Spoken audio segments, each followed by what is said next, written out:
Welcome, inadvertent time travelers, friend-zoned PCs, and hopeless parents, to the 298th episode of an Unearthly Podcast, streaming live on the 13th of March, 2019, and featuring Torchwood Adrift, written by Chris Chibnall and starring John Barrowman as Captain Jack Harkness, Eve Miles as Gwen Cooper, Bern Gorman as Owen Harper, Naoko Mori as Toshiko Sato, and Gareth David Lloyd as Yanto Jones. So I'm starting to think with episodes like this, Reese should probably be listed as part of the main cast. Just about. It's debatable. I believe they start listing him as a regular somewhere in this season. I'm just not sure where. I am Bill Sylvia, the Man in Black, and with me are Mad Matt Winchell. I was worried for a moment there that the stream wasn't working. It corrected. Randy Ronson McCulloch. Oh, my back is so wrecked. Tim the Enchanter Sheridan. I like Muppet Babies. And Thomas Fireheart. Thomas? Your mic is muted. I keep forgetting that. I have a habit of that, don't I? Like, it's so fucking frustrating.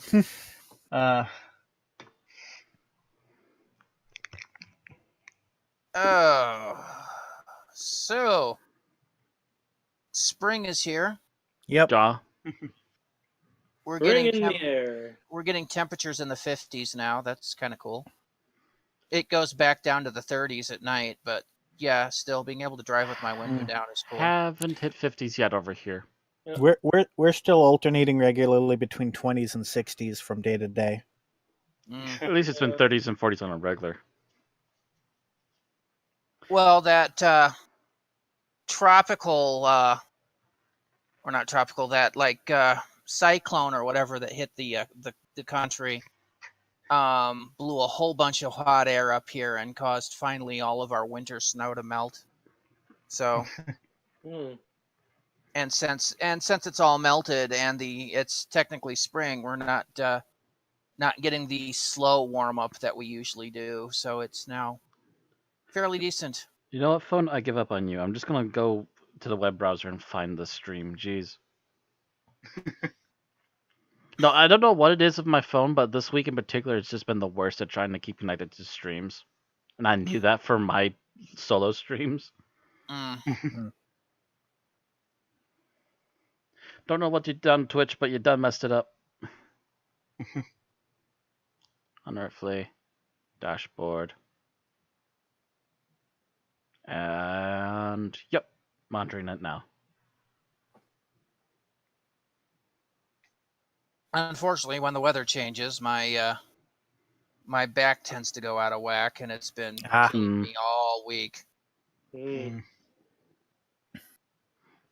Yeah, my stress this week has been a little more mental and less physical. It's spring event season, and of course, last week was spring break, so nobody was answering text messages and emails, while we realized that our budget deadline was a week earlier than we had planned for, and we're trying to get quotes together.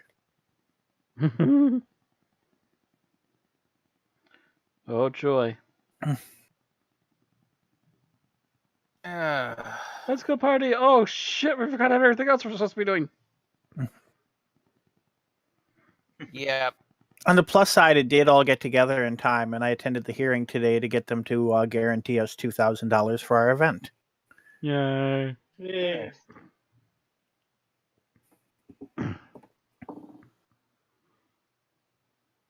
As for me, I'm just trying to take it easy. Slow and steady. Erin bought a new hard drive, internal hard drive for her desktop, and it's annoying us because stuff. Cool. Stuff can be annoying. Yeah. Well, trying to do the data transfer and trying to figure out if her computer can do like another SATA cable and other wonderful stuff is just pissing me off. Can I just say pissing me off? Thank you. Yeah, it sounds like unneeded headaches. Yeah, it's Just plug it in and damn it. it's just one of those things. Just one of those things. Stuff you need to know about if you work on, hard, if you do computer work and Yeah, all you the don't need to stuff know anything as long as you have an internet access and a YouTube account. well, the fact that I wasn't the one that put Aaron's computer together means I don't know its stats or its specs. So I'm not sure, what the motherboard can handle, what it can't, what I can do about it, what I can't, yada, yada, yada, yada. And yeah. Yeah, this is why I don't mind having a Frankenstein pre-built, because that means at least I know what the motherboard No, is doing. this thing is a Frankenstein pre-built. No, that was someone helped her get it piece by piece. Yes, I know, but it was one of the people that worked for GeekCon back in the day. Mm-hmm. And they custom built it. So it's basically somebody's Frankencomputer, essentially. But what I mean is it's not a brand name base. I do love her case, by the way. I will state this for the record. Yeah, she does have a nice case for it. Yes.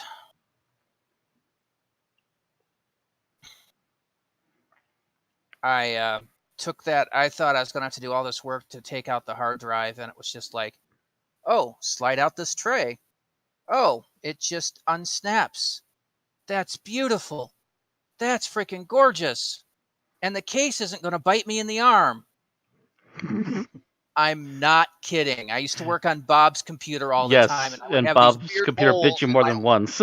Yes. Yeah. I'd have these weird holes in my arm that we don't know where it came from, except we know somehow the computer bit me.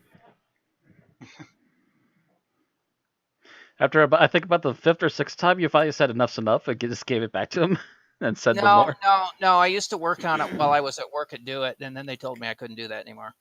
So I've heard of computer bites, but that's ridiculous. 5 voices at once. So on today's show, we have one birthday. Oh, yeah. News. One birthday, virtually no news, one piece of geek talk, and then it's not going to be a long show tonight, folks.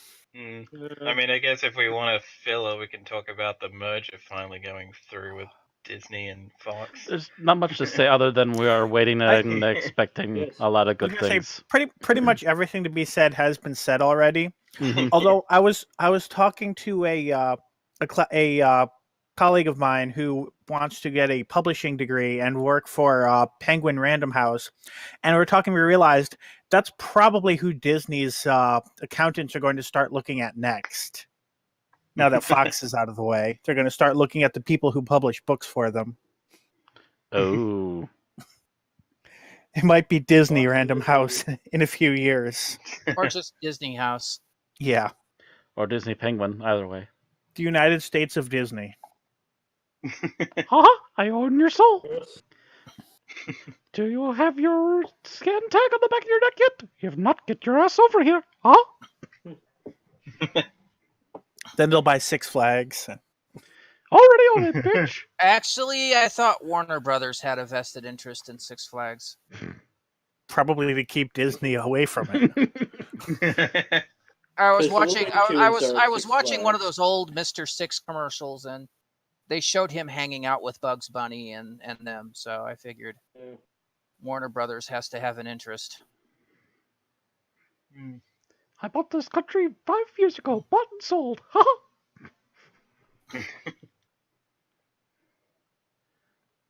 I'm not stuck here with you. You're stuck here with me.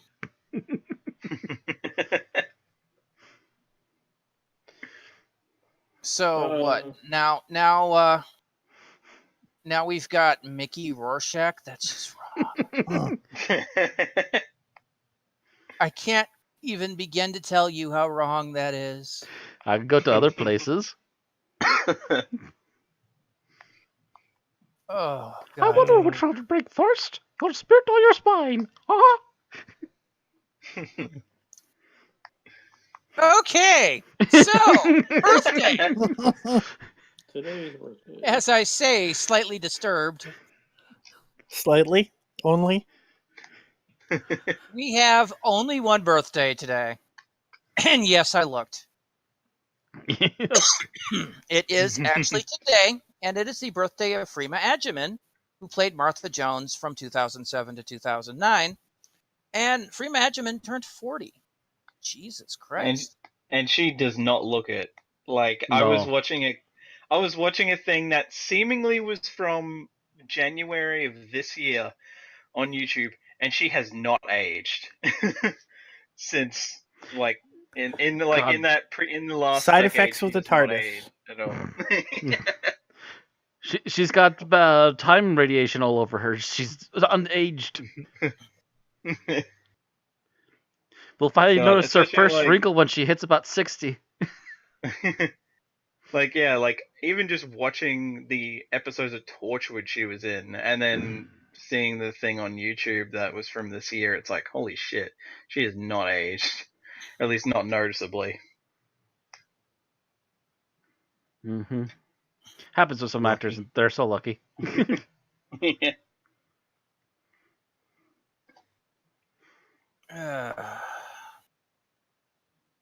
What is she up to these days? I know she's still doing television. Is Law and Order UK still going? I I don't think so. think so. I The think last so. thing I saw her in myself was Sense8, but that's been canceled. Apparently she's on a medical procedural on NBC called New Amsterdam. Oh. Okay. If that's still going, I don't know. Oh yeah, it is. All right, there Looks you go. like she's a regular. Cast. Yeah. Doctor No, Who has done the- nothing wrong for her. No. She's not a But doctor, but she knows how to play multiple ones on TV. Yeah, apparently. I was just thinking that was amusing, considering that she was playing a med student in Doctor Who. So now she's on a medical show. Mm-hmm. Yeah. And in Torchwood, she's classified as like a medical thing for unit at the time. Yep. Is that a technical term? Well, she was never really in Torchwood. She worked for Unit. She was supposed to join Torchwood. What I think he meant Yeah. I think he meant in Yeah, Torchwood the like episode on of the Torchwood show, with Randy. yeah, on the show. I mean, What- like what- the 3 What do you mean episodes she was in Torchwood season 3? Wait, that never happened. Yeah. Damn it. Briggs, Oh, get your that ass didn't in happen. here. Yeah, that's the thing you got to remember, is that there was supposed to be a Torchwood season 3. That was supposed to be a regular season, and it was supposed to involve both Freema Agyeman and, oh my god, what the fuck was his name? Noel Clarke, that were supposed to be coming in post season 4 of Doctor Who. And they were basically going to be supposed to be the story of how Mickey and Martha fell in love. And was supposed to be one of the subplots in there. But because the fact that people were unavailable, or they couldn't get the budget or something, it got cut to the Children of Earth miniseries. Ugh. And that story never happened. I think part of it was the fact that Freema Agyeman went on to Law and Order UK. And Yeah, Noel Clarke, people wait too long to get things done. Yep. Noel Clarke, I think, had gone to do some Hollywood acting or something. Either way, that never materialized, but Russell T Davies still played lip service to it in End of Time, which is why you see them as basically married mercenaries. That's where they were supposed to wind up post season 3. That's why that's why the casualty listing in Torchwood season 2 was so high, was because they were going to replace them with other actors. And it never happened. And then they tried to replace the cast with Miracle Day. Oh, God. Miracle Day was such an abomination piece of crap. But we'll get to that next time. Is that hyphenated? Another time, rather. Slash. Ah. Not a hyphen, a slash. Abomination / piece of crap. I'm sorry, should I have been a little more specific?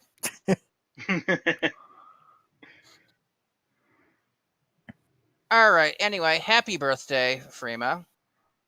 And so now we move on to our very limited news, which is basically all sales pitches. Yay! Yeah. There is some news about some filming for season 12 in Cardiff, but God, they're filming in Cardiff.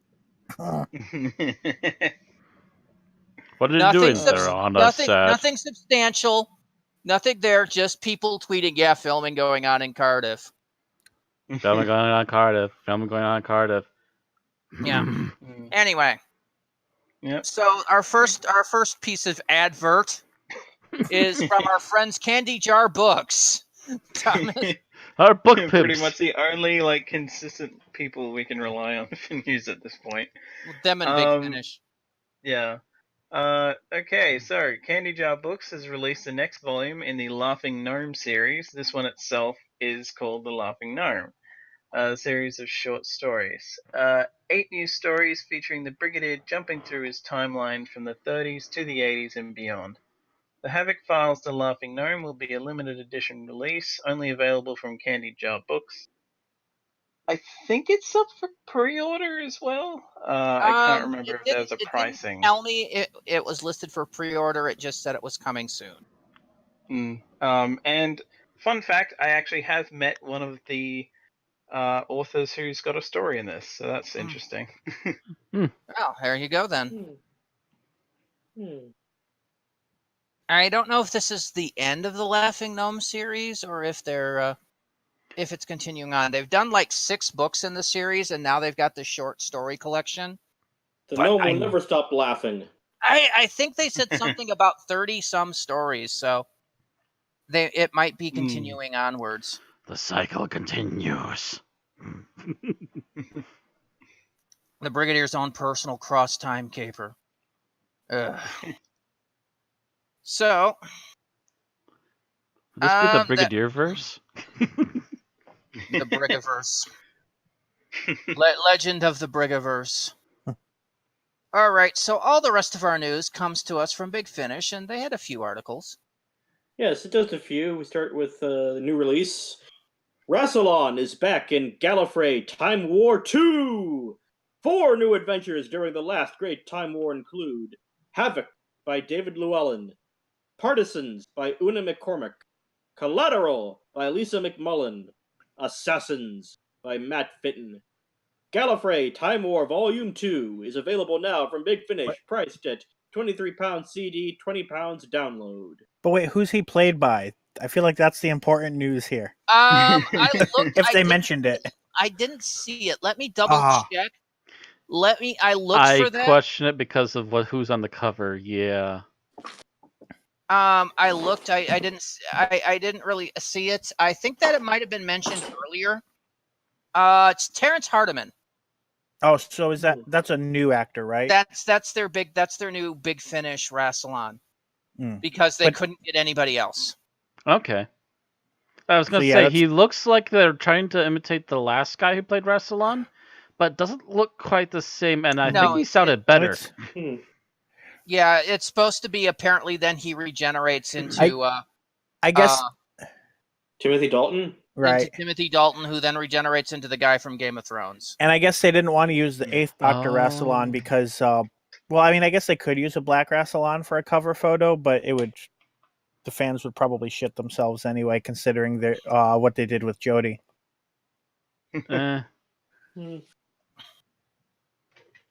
All right. Coming soon from Big Finish, we have in the early adventures, the first Doctor meets the second Doctor in the early adventures. In Daughter of the Gods, an accident nearly collides the Doctor, Jamie, and Zoe with the Doctor, Stephen, and Katerina.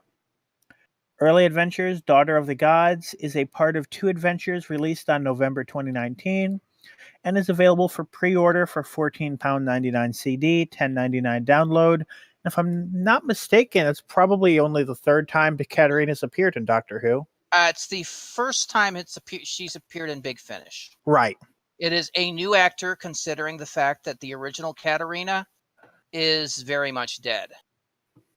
Because the original Katarina was Adrian Hill, and she has left us. This one is, let me look it up because I've seen it, but they buried it. Ajaz Awad, is playing Katarina. And this is the first time there. And Katarina, by the way, in this is the whole thing with them meeting Katarina is an anachronism and is part of the plot. Oh. So it's going to be like, why is Katarina there? Katarina shouldn't be there. Mm-hmm. Oh, interesting. So it's not like it fits neatly. Well, actually, those 2 stories, I think, did slot into each other, right? So it probably wouldn't be able to fit neatly in without explaining it. I'm not sure. I'm not sure what you're on about, Bill, because the two episodes Katarina was in the actual show. Yeah, no, but halfway through that second show, though, she was killed. That's right. This is supposed to happen after that. After that, it would have to be in between. No. Yeah, the thing is, Vicky was there. Yeah. Yeah, there's. No, Vicky got off the TARDIS. Vicky wasn't in Dalek's master plan. Well, neither was Zoe yet. Zoe hadn't showed up yet. No, but Zoe that's Jamie and Zoe. Wrong TARDIS. Yeah, there's basically the whole concept is that Zoe finds a device and puts it on the console, like a device that had been removed from it, and it causes this accident that nearly collides the first Doctor's TARDIS and the second Doctor's TARDIS. So the Doctor, Jamie, and Zoe are TARDIS A, and then Stephen and Vicky are TARDIS B. And there's not meant to be a Katarina, but there she is. Yeah. There she is. So yes, Bill, this happens after she's supposed to be dead. Yeah. Interesting. They mentioned that like several times. They mentioned it several times in the 3 sentences that I have. I don't think so. Maybe not, but I could have sworn the article itself mentions it quite a bit. Yeah. And also, if you listen to the audio, they're like, what's Katarina doing here? Yeah. It's very much a part of the plot. That she's an anachronism. She should not be there. All right. But she is. Also coming soon, the 4th Doctor Adventures Series 10 is now all scripted and ready for recording.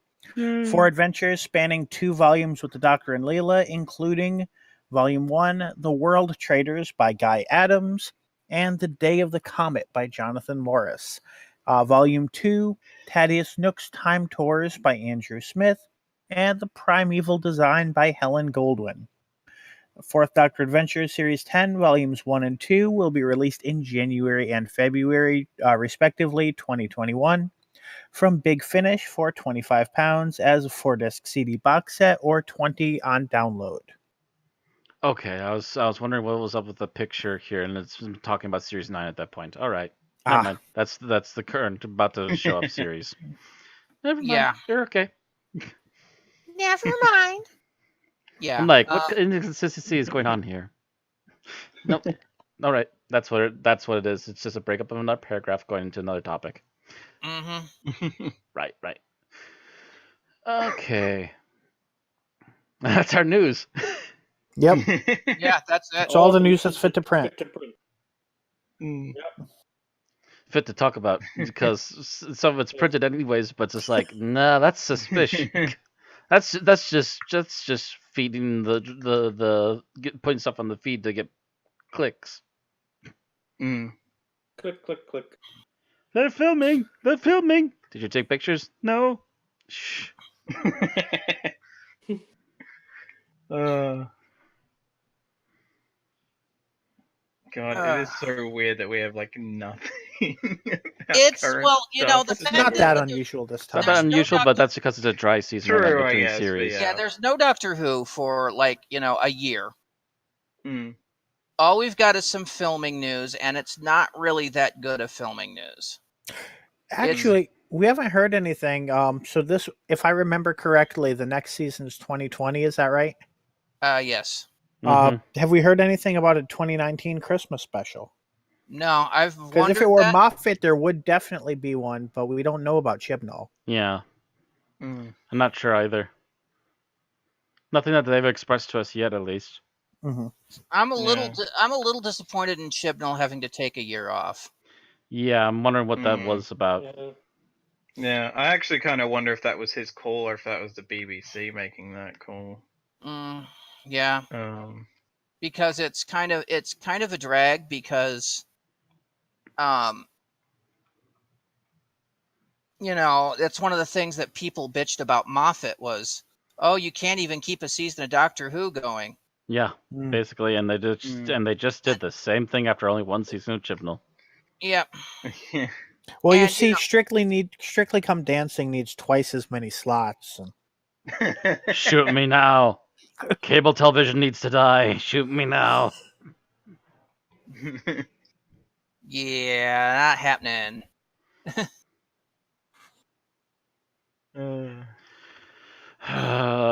Reality television is the bane of all existence. Why does it keep living? Because people are dumb. Give me a cudgel. Bigger one. God, yeah, it's gonna be so weird because like we had Series 9 was in 2015, then 10 in 2017, and now we're not getting Series 12 until next year. So it's like what? well, yeah, we had series 4 series in 5 we had series years? 5 in 2010. So Hmm. this will be 7 seasons in 10 years. Okay, that's actually not as bad as I thought it was when I say it out loud. Yes, but can any other show survive a schedule like that? I mean, if any show went off the air for a year and just decided to or come back, would Red Dwarf. Dragon Ball Dragon Ball. went off the air for 20 years and came back. I mean, hell, Doctor Who itself was off TV for like what? True. Almost 2 Doctor Who decades. itself, yeah. Mhm. or well, I mean, like not like a revival, but an actual Mhm. run. Yeah. Like constant pausing off and on, Yeah. yeah. I feel like this will probably be like the BBC will probably be like, okay, this is the last time you can pull this shit. Either you get this thing going and keep it going, or we'll find somebody else, yeah. Mhm. Yeah. At the same time, I feel like if it was Chibnall's call, it was like, well, you know what? Let's let it sink in what the reaction to this first series is, and Mhm. And maybe possibly, hammer out the like, kinks. yeah. I would hope that's why. Yeah, I would hope that if anything is the reason why, that would be the reason, and then we'll come back to a second season and it'll just blow us out of the water. Crossing fingers, knock on wood. Hopefully. Yeah. There is, I mean, you know, Chibnall thought season 10 would blow everyone out of the water, and it became a mixed bag. And I'm praying to God that he doesn't learn the wrong lessons from series 10. Yes. Messages are good, not when they're applied to a sledgehammer.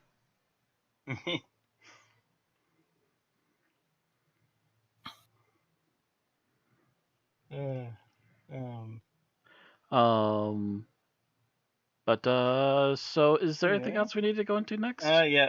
Well, I've got like You got a bit. Did we also have review of Shame today? No. Okay. So we'll check it on that because I saw your old one was still on the list. At least it was Mhm. earlier. Yeah, that was from last week. Yeah. I'm lucky I had time to watch this episode this week. Never mind watching a multi-parter. That bad, huh? Yeah. Just school or what? Yeah, school and related. That and work kept interrupting me from schoolwork by having me work extra shifts last week. Oh, joy. Joy. I just picked up finally taking walks again this week. Well, I'm that's not even nice. kidding. If you all check your Pokemon Go things, you got gifts. Oh, okay. Did you see my comment on your Facebook post that related to a walk, by the way? Oh, yeah. I'm not sure why you thought there would be a kind of costume, but okay. Because I've been watching too much Nash, damn it. I'm not sure what Natch is. Nash, Nash. what the fuck is wrong with you? Oh, okay. Oh. Yeah. I started watching him again recently. Yeah, I'm in and out with him. Which is funny because now he can't say that because he actually is able to monetize and would not be able to if he says his title. Oh, YouTube. YouTube. Yeah, Matter of fact, sorry, yeah, YouTube, actually, yeah. I found out what the workaround is because I watch gamers on YouTube, and they found out that as long as you don't cuss for the first minute of the episode, you can just go on like a sailor for the rest of it, and they won't notice. So That explains so watching these gamer guys play Cards Against Humanity, and they have to censor the cards. That explains why one of the episodes of What the Fuck Is Wrong With You, he replaced all the fucks with YouTube until the intro played, and then the rest was just unedited. And I So was he like, found "Is out that already. intentional?" Gotcha. But then the following week, he replaced all of them with YouTube. So I don't know if he got demonetized or what. Maybe he did a little too much, and they noticed. God, now that I think about it, I think I remember Linkara doing that once for a vlog he did, where every time his wife swore, he just like edited the word. I remember one of my earlier videos. I replaced every curse with Smeg from Red Dwarf.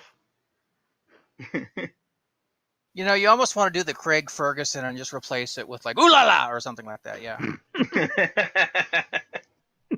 I don't know if any of you used to watch the Late Late Show I've with seen Craig bits Ferguson. of that. Yes, they would come up with some amusing sounds to throw in. I remember when I was young and sat up while being babysat by someone who was asleep, I would watch shows that progressively added an additional word "late" in front of the title the later the night went on. Oh, the Late Show and the Might be Late that Late show. Show and the Late Late Late Show. Yes. Well, Craig Ferguson's show was weird. It was completely eclectic to any other late night show. It was, Wasn't his backup guy a animatronic skeleton? Yes. Yep. And they would frequently cuss out the censorship guy as he kept using different noises to censor him. This is because the fact that they would refuse to let him get a co-host or a band director like they had on the Late Show, stating they couldn't afford it because they spent all their money on the Late Show with David Letterman. So he basically went out to the store and bought an animatronic skeleton. Suddenly that explains something that I've seen where it's like using footage from him on Price is Right. No! That was something else entirely. For April Fools, Craig Ferguson took over the Price is Right and Drew Carey took over the Late Late Show. They did that, I think, a couple of times, or one time on The Price is Right, it was the actress that played Mimi on the old Drew Carey show, hosted instead of Carey because they're friends in real life. I know, because Drew Carey used to do a whole bunch of those, like Whose Lines It Anyway style improv shows, and she was on quite a few of them. Like Drew Carey's Green Screen or something like that, where they would, green screen art behind trying to, make up whatever they were improving. It was interesting. But yeah, he used to do a whole bunch of shows like that. And yeah, she was on quite a few of them. And apparently they used to do like in a bar improv or at a comedy club improv all the time. Comedy sports style kind of thing. So yeah, That, I think, might have been what got her on the Drew Carey show in the first place. When they give somebody a show like that, you hire your friends. And Well, I'm I'm pretty pretty sure. sure some of the Whose Line people ended up on that show. So Oh yeah. Well, mind you, the Drew Carey show happened first, and they hired. Oh God, what was his name? Ryan Stiles as Lewis, or not Lewis. One of Drew's friends. And so at one point while they're doing the show, he goes over and says, "Hey, I do this show in Britain called Whose Line Is It Anyway? And they're planning on ending their run here. Do you think you could convince NBC to buy it so that we can continue shows?" And, they went and they talked to NBC because Drew thought this was a great idea. And that's how that's how the final season of the UK version of Whose Line was Whose Line in America. The last one with, oh God, what was his name? The host back. I'm blanking as well. Clive Anderson. That was the guy that used to host Whose Line, and he was in it. The last season was Whose Line in America, and then they started up the NBC Whose Line with Drew Carey. That was kind of their way of handing it off because they had done it for like 10 years, and we're just like, okay. Reversing the ramble slightly, I shared a picture. I'm pretty sure that they milked it for all they had, and then so they handed it to NBC, who ran it for like another 5-6 years before they canceled it, and then they brought it back just like last year or the year before. God, it ran. Jesus, it ran. At least in its original run, it has been on. God, it's been on 3 different friggin' channels. I wonder if Whose Line had to step it up in the age of Cards Against Humanity. Okay, so apparently it ran. I'm going to assume the original run is from 98 to 07. Unless it was like from 98 to 04, and then it was on a different channel for 2 years, and then it didn't come, and then it's come back on the CW in 2013. Let's see. And it's still going, it's just that they have different...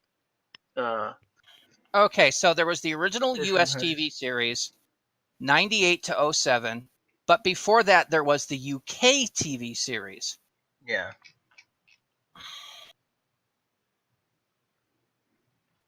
Which ran from 1988 to 1999, so it ran for 11 years. On Which, Channel if you 4. can find stuff of that, check it out, because I swear I've seen Brian Blessed on that at least once. I think he was once, but it was a guest. Yeah. There were several people that were on that. Are you implying that there's something with Brian Blessed in it that Randy has not watched?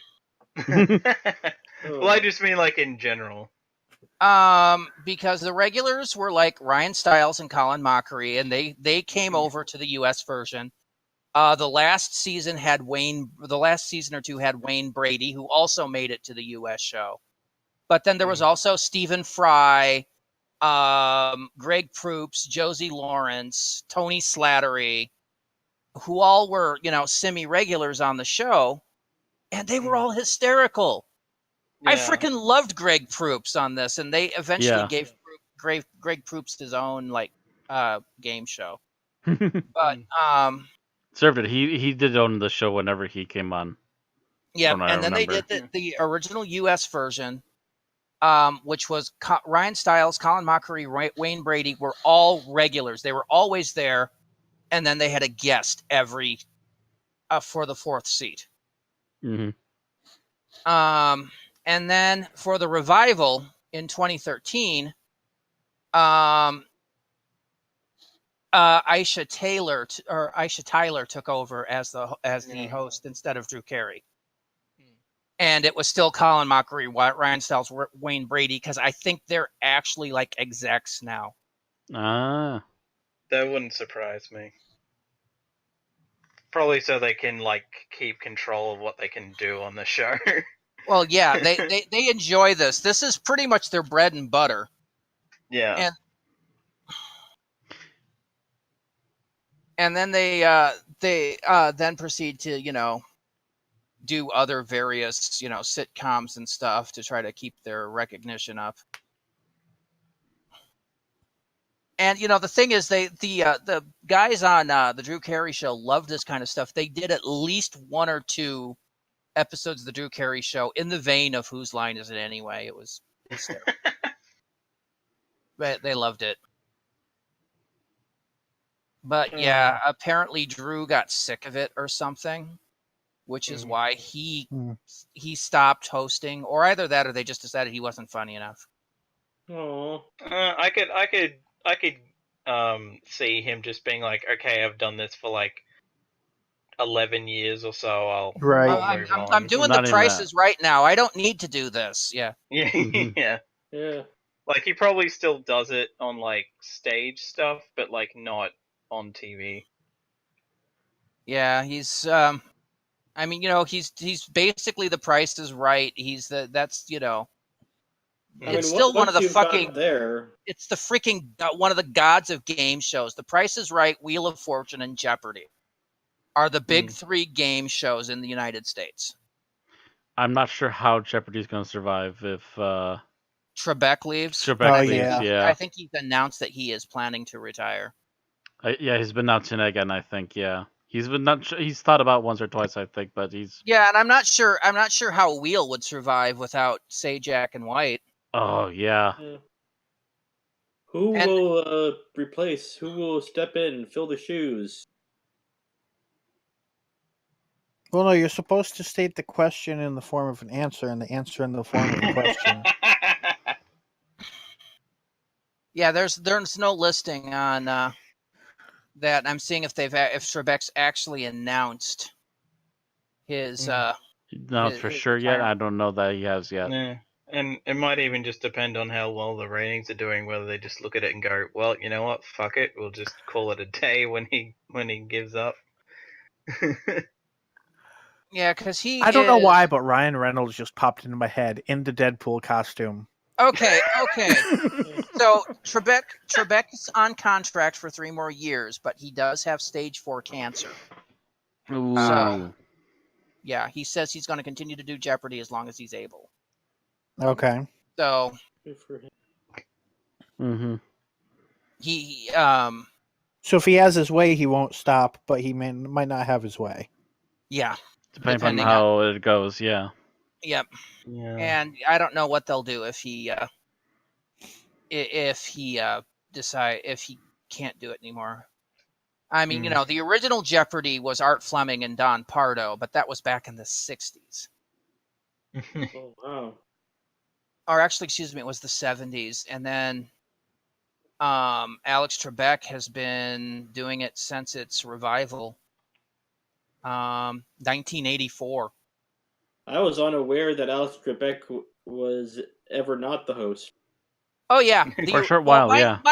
Mind you, the original Jeopardy. The original Jeopardy was 1964 to 1975, presented by Art Fleming, and then they ran the all-new Jeopardy from 1978 to 79, and then they canceled it. And then 5 years later, there was a new production that came out with Jeopardy, and that was Alex Trebek. Gosh, that was 85, so... I only knew about the original show because of Weird Al Yankovic's I Lost on Jeopardy. Art Fleming gave the answers. Oh, but I couldn't get the questions right. I just realized that Jeopardy with Trebek has been as old as me. Jesus. Yeah, so that's been 34 years. Hello. Okay. And how long has Sajak been doing the wheel? 1981. Ooh. Fuck. So that's... Has Vanna been with him the whole time? Except for the first year. Wow. Yeah.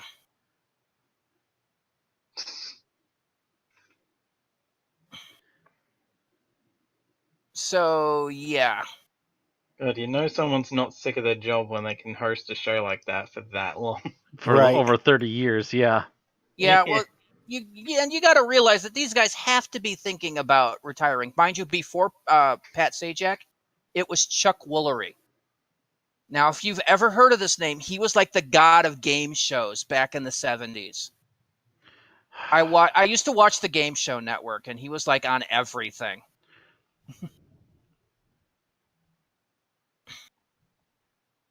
I'm looking him up to see if I can even place a face. Love Connection. You ever Okay, watched Love Connection? I've seen him. Yeah. Mhm. I don't know him off of Love Connection, but I know I've definitely seen him around on a lot of shows. Yeah. Yeah, the dating game, Scrabble. Yeah, he did a whole bunch of these old game shows. Ton of stuff. Yeah. Oh.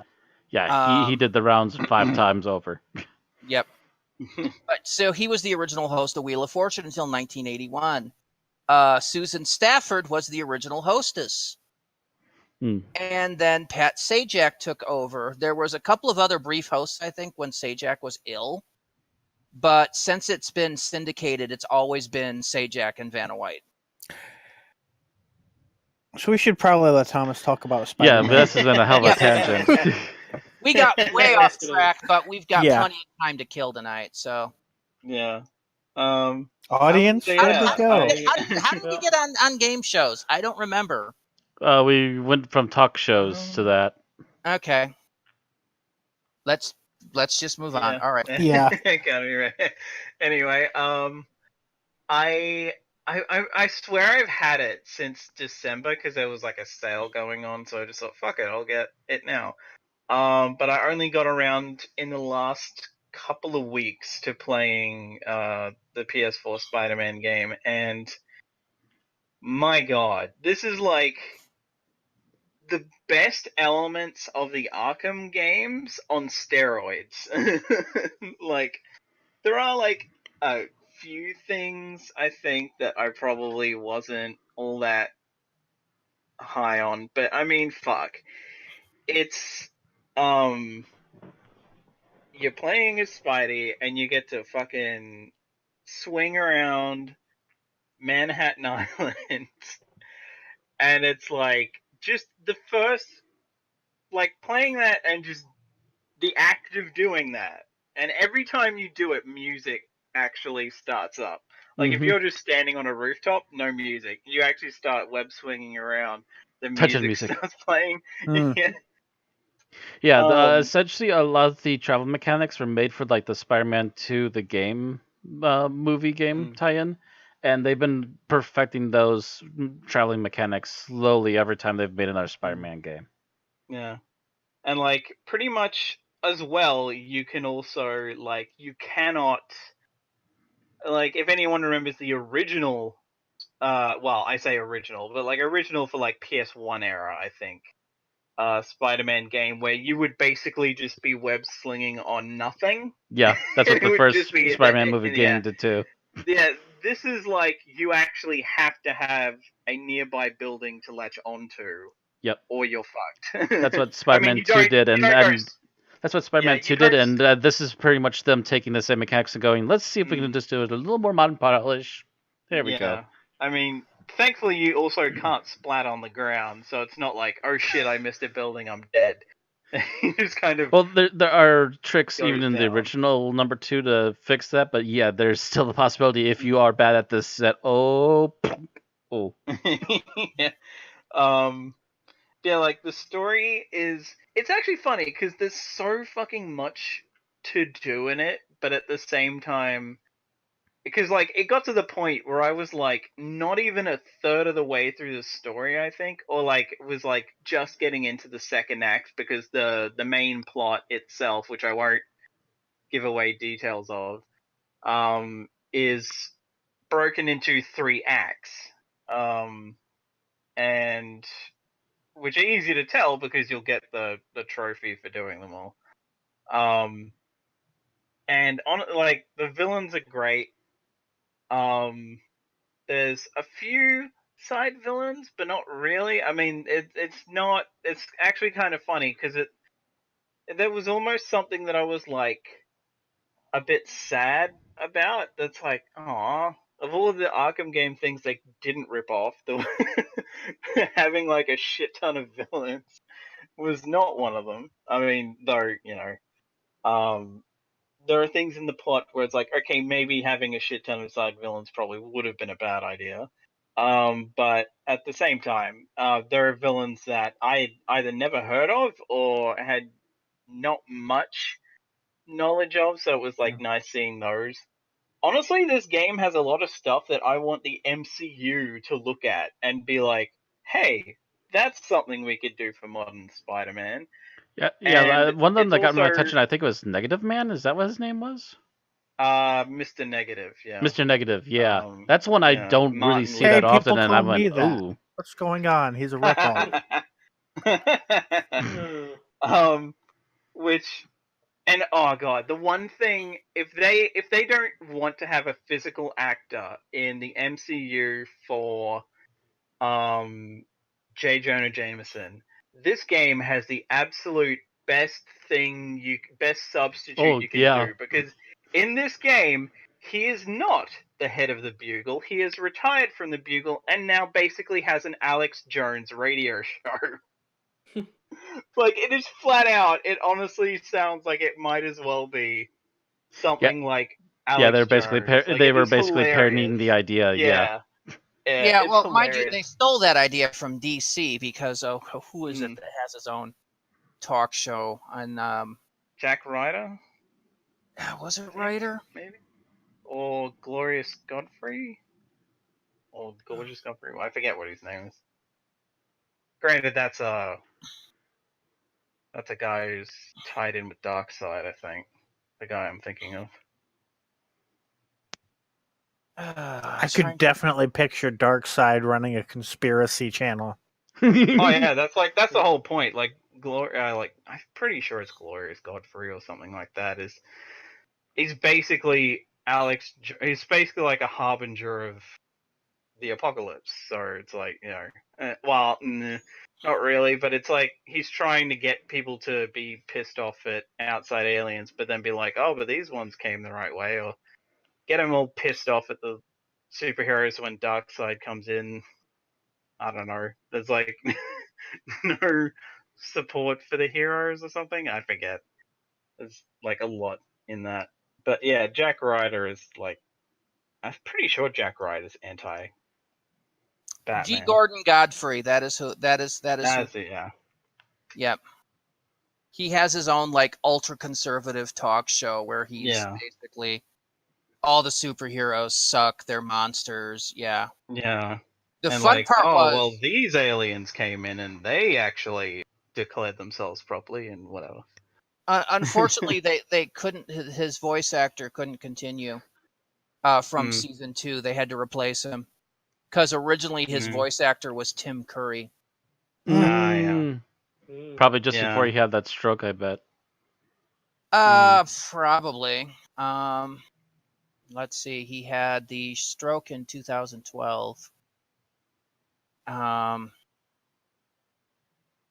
So yeah, it might have been right before the stroke, but yeah.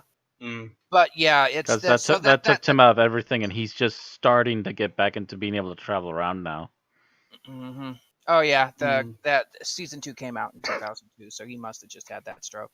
But still, it's still not a new concept because I think they had something similar with Snapper Carr in DC Universe Online. So. Oh yeah, like it's generally not an original thing to do, but I thought it was like, of all the propaganda, anti-Spidey propaganda stuff that Jameson does in general, like whether it's through a newspaper or whatever, it's like, hey, that's probably like the next logical step that he'd break out on his own. With the ego he has, it's like, oh shit, now I've got my own radio show. Yeah. Now I'm wondering. I've always considered Jameson the anti-Perry White.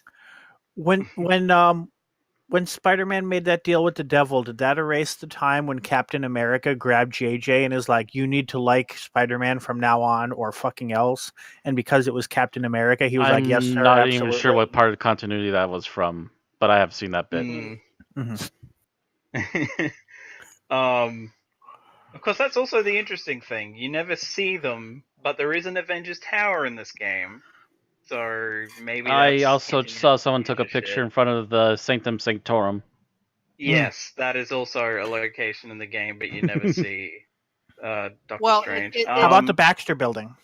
Would be surprised. Well, put it this way: if it's a legitimate thing in either Marvel or in general on Manhattan Island in New York, it is likely that it is there. yeah, the Baxter Building Um, is one of those legitimate Manhattan things. Either that or Four Freedoms Plaza, depending on what. It'd be what your there. timeline It'd be is. there. Yeah. Because they that was actually kind of the interesting thing. Like occasionally you'll just be swinging around and you'll hear friggin'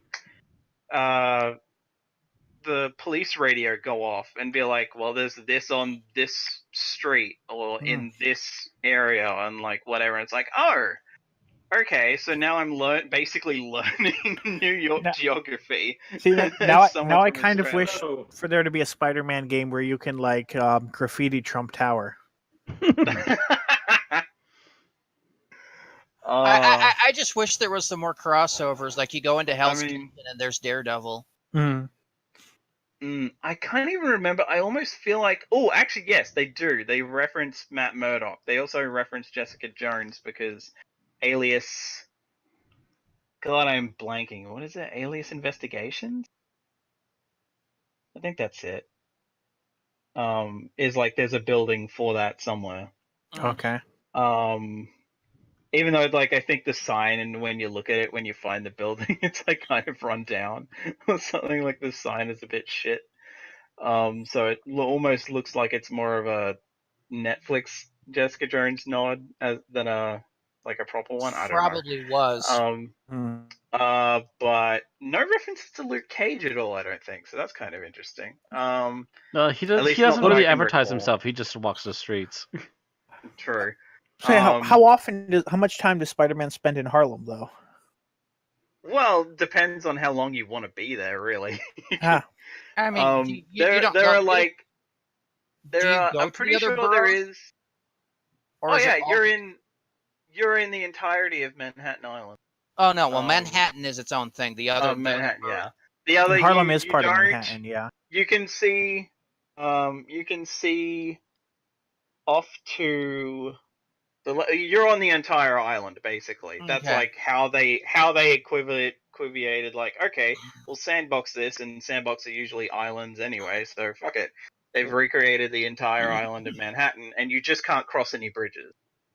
But so you're stuck on the island. And just hang around Central Park. Well, like basically, there's something to do. There's like either side quests or whatever in pretty much everywhere, and the main story will also make you jump around. So you're never like it's like this is like the main story is completely set in like the Upper West Side, and you never have to go anywhere else for main story stuff. It jumps around depending. Oh yeah. If it didn't, it'd be boring. Yeah. But honestly, like the villains are great. The Spider-Man in this is great. Thank fuck we finally get a fucking 23-year-old Spider-Man. Thank you. Fucking hell. This is post-college, and he's like in some shitty apartment on his own somewhere, and it's like, thank you, Christ. I'm so sick of teenage Spider-Man. I would love a game where you have to cross the GW Bridge, and once you're there, he's just making nonstop quips about Jersey. But yeah, honest to God as well, two things in this game made me cry. One I won't say because it's a spoiler, but the other one was, honest to God, the Stan Lee cameo made me cry. And it's not even like, if he was still alive, it wouldn't have made me cry. But like the Into the Spider-Verse one, where he's like, you know what, I'm gonna miss him. And it's like something about that dialogue after his death is like just way more impactful than it normally would be. Because it's literally, the scene is just like, MJ and Peter are talking about something, and they're reconnecting for the first time because in this universe they've split up, like years ago or months ago or something. Well, and classically speaking, Peter Parker and MJ's relationship was always kind of an on again, off again until they finally. Yeah. Mhm. And like the place they're at, which is like some diner somewhere, is like it. Stan Lee turns around and it turns out he's one of the he's a cook or just in someone working there anyway, and he's like, "Oh, it's nice to see you again. You two were always my favorite." And something about that just really hit me in the Aw. gut. And then like a minute later, like it took a while. I took a minute to let that sink in, and the longer I let it sit, it just eventually I just completely broke down and cried. And it was like, oh god damn it, game. Why the fuck are you doing that? But yeah, other than that, it took me a while. I basically let it out and then kept going with the game. And thankfully there's some comedy shit right after it, I'm pretty sure, that cheered me right up. Speaking yeah, of which, by the if way, you- I believe Mary Jane is played by one of the gals from Critical Role. I'm trying to remember the name again. Oh god, yeah. The one married to the guy who played Grog in the first campaign. Mm-hmm. Oh god, what's God, I had her name like 5 minutes ago, and now I can't remember. Yeah. God damn. Laura Bailey. Laura Bailey. Yep. Yeah. Also played Supergirl in Injustice 2. Yep. Oh yeah, these guys, the Critical Role guys are all over games like this. I'm pretty sure a few of them are in this game, other than just her. I could be wrong. Found out that the guy who played her twin in the first game played Johnny Blaze for the Ghost Rider game a number of years back. Didn't even know it until now, and it's just like, oh shit, I like that game.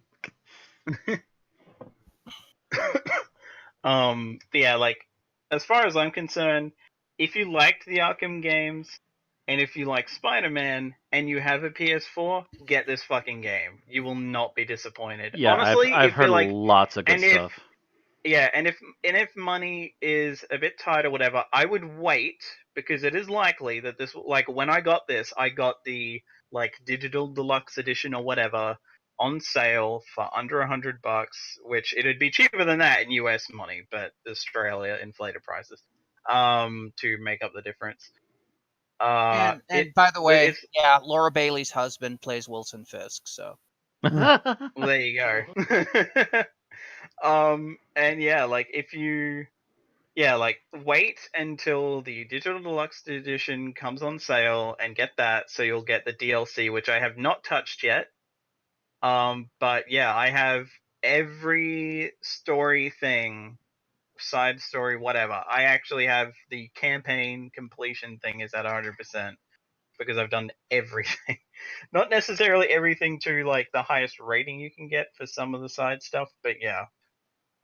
That's how much I loved this game, that I went out of my way to do everything. Yeah, so just if you have a PS4 and you like this kind of game, get it. It's absolutely worth it. I will be pre-ordering the sequel when it eventually comes out.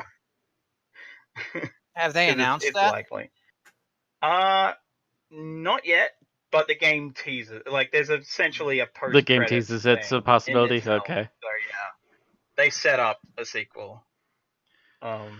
Port it to PC. Unless they paid way too much money on it, it should be pretty much a guarantee considering how popular. Oh yeah, it's a Spider-Man game. It sold insanely well. Oh, okay. So it's not only a Spider-Man game, but it was a good Spider-Man game, which we haven't had a really good one in a while. Yeah, because they're still doing DLC for it.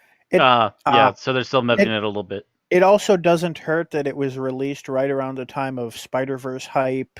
Mm-hmm. And, well, Venom probably did not contribute to it at all. Actually, but the MCU funny enough, might have. despite how much people hated Venom, there's been a very strong audience like for Venom. Yeah, that's the weird thing I've been hearing, is that there's a lot of people legit going, so, Venom 2, right? I'm like, huh? Okay. That's weird. Yeah. Apparently, when they said this is a throwback to the 90s, they meant it in a good way, apparently, because people really want to see a Venom 2.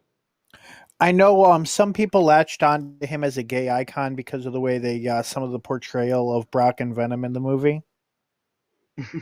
Oh, yeah, that's right. They also cut some dialogue out of there, too, that they thought might have been a little too risque.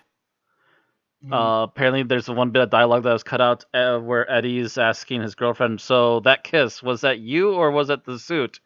And she said it was me, and then all of a sudden he apparently also supposed to hear in his ear, it was me too. Oh yeah, now apparently also Venom did like gangbusters in Japan for some reason. Like just massive numbers. Again, I blame Venom and what the suit does.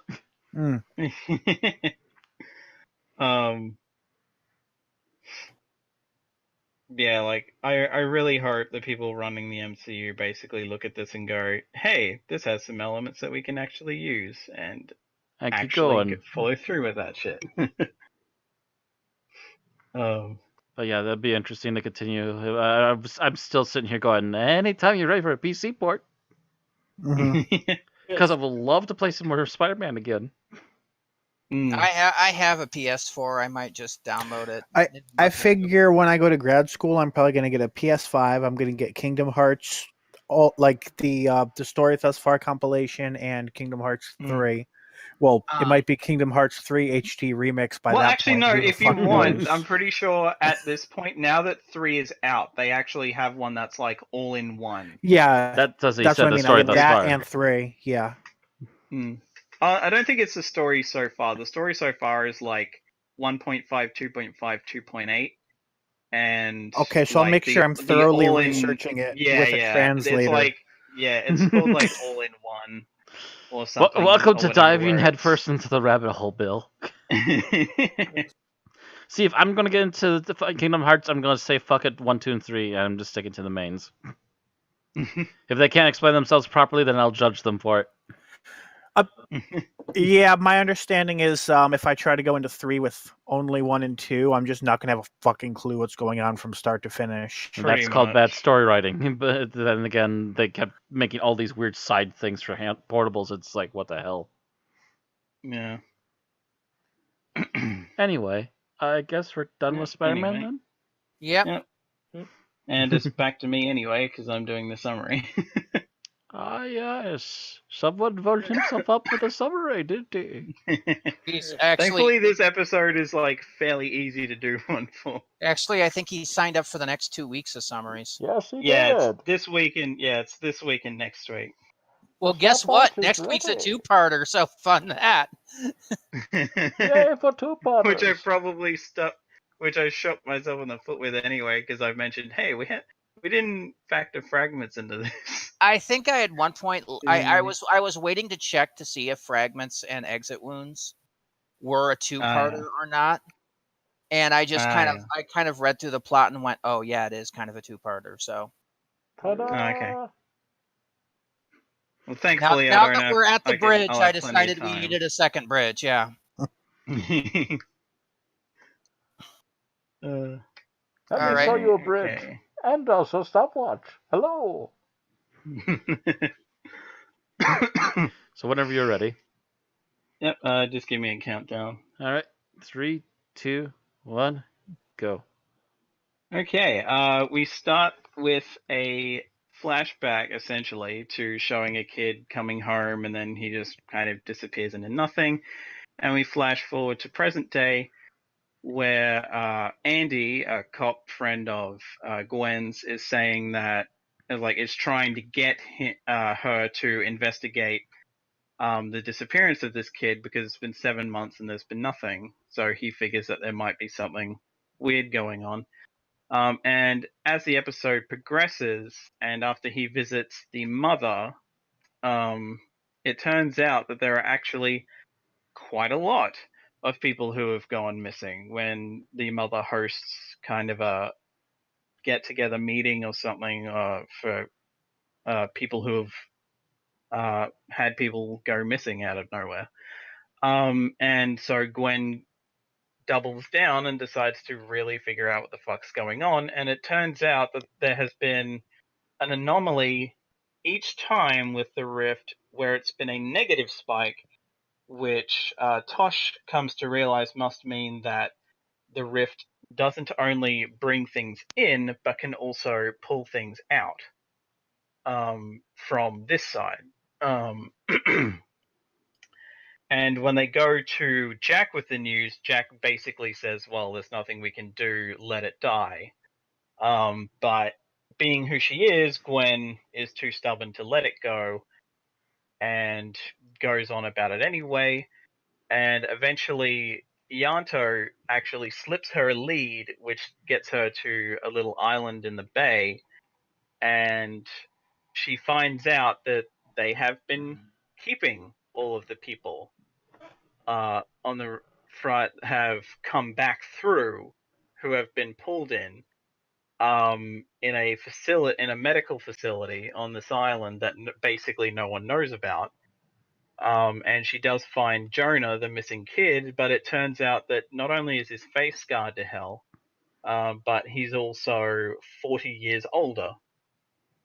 She goes back and tells the mother about it and brings the mother in. And the mother at first doesn't really want to accept that it's her kid until it is made plainly clear that yes, it has to be. Only for Jonah to let out this ungodly scream, which kind of scares everyone off, and the mother basically regrets going there to see him. And after all this shit, Gwen basically just obviously lets it drop and doesn't tell anyone else, and goes back to Reese and basically tells him what happened after having a small breakdown, and that's it. A minute and 3 seconds. Fuck.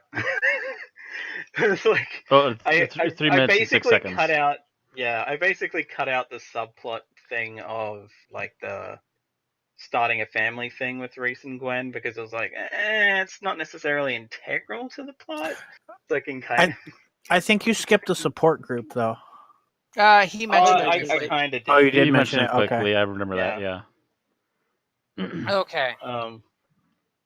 So let's talk about what we liked about the episode overall. And Tim, you are first. Okay, I really liked the men in Gwen's life. Their roles in this story. Reese and who's that other guy? The cop. Andy. Andy. Andy. Sort of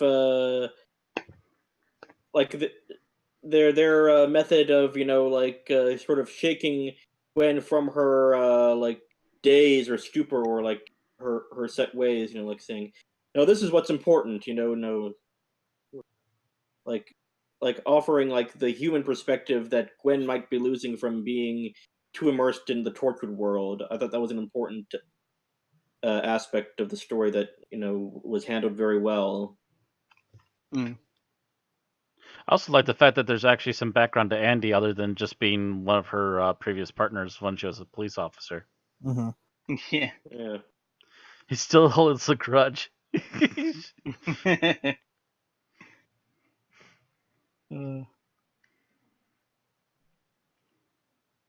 All right. Yeah. Thomas, how about you? I feel like this is the first time I'll have ever said this, but I'm gonna go with the score. Because my god, like most scores in these shows do not really, even if they're good, they never really stand out to me. But something about this score just really actually like stood out and made me go, "Wow, this is actually a really, really fucking good score." Well, this is once again Murray Gold. This is I believe the entire series was Mary Gold, wasn't it? Still. Yes. So yeah, this is Murray Gold just going, and this entire episode is about long tension. It's actually a collaboration between Murray Gold and Ben Foster, which, if you guys ever remember seeing any of the Doctor Who at the proms, he was usually the guy, the composer up front, or the conductor. The conductor, yeah. Okay. So he would occasionally apparently work together with Murray Gold on the music for this. Ah. All right. Yeah, like especially the music when like Gwen actually gets over to the island and all that. It's like, god damn. This That feels and like I remember the tension of music when all those families just start showing up at that get together, and it's just like, oh my god, look at these people are just coming and coming. How many people lost people? Yeah.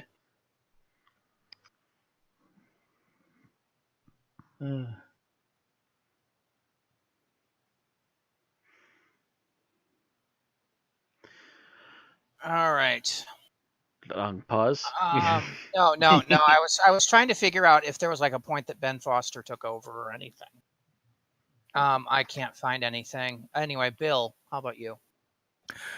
So what I liked was I like that I like that this episode gives a chance to address character arcs, and it's not just, oh, this is, a day in the life of Torchwood. It actually addressed how much she has or has not changed, and her active kind of self-recognition of her character arc and how she chooses to emphasize certain parts of herself in that light.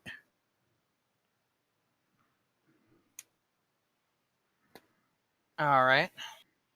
By the way, all I can find on it is that he composed music for the first 3 series, but it's not giving any specifics. No. He just probably helped Murray Gold finish up songs or something. Mm-hmm. Or gave pointers, either way. Anyway, Matt, how about you? What did you like?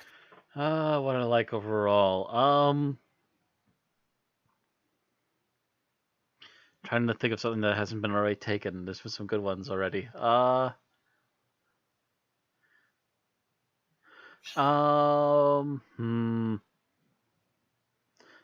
going to go with the once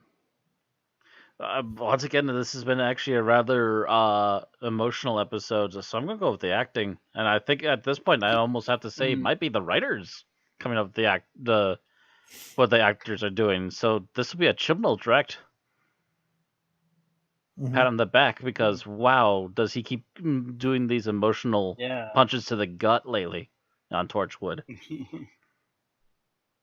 All right. So what I really like is the exposing the consequences of the rift. Mm-hmm.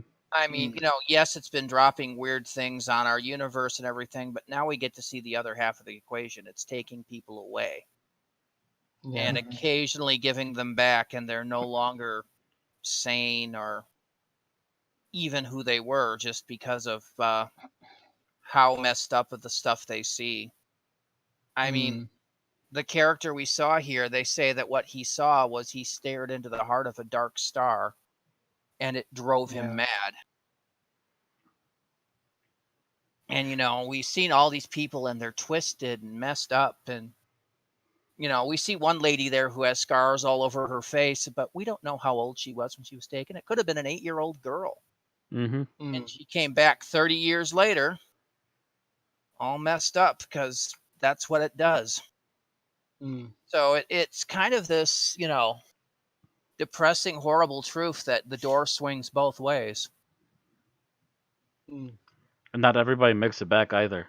No. There were hundreds of names. And matter of fact, the main one that we were focused on for this episode, I believe that kid technically was brought back by aliens. He didn't actually make it back through the rift. One way or another, they've been getting back, but it's not, not pleasant experience by the time they get back either way. Yeah. Yeah, and some of them must have died out there, sucked out into the vacuum space. Started on the vacuum onto a boiling planet that just bursts in their face. Mhm. God knows what else happened to them. If not, also like Jack kind of hinted at the beginning that they might have just gotten ripped to shreds on the teleportation. Who knows? Yep. Yeah. Or dropped in the middle of an alien war and just became a casualty. Mhm. Right. Mm. Or dropped back, 100 years ago, and And now buried and long gone. Mhm. Mm. Yeah, it's just all of that, and you think about that, and you're just like, ew. Yeah. All right. So, what did we dislike about the episode? And Tim, you are again first. Okay, I'm gonna hop on that and say, oh my god, this was the most soul-crushingly depressing thing I've ever seen in my entire life. So this I definitely. need candy. I I've need a seen. hug. I have seen more soul crushing things. Okay, well, to be honest, I have too, but this is the top 3.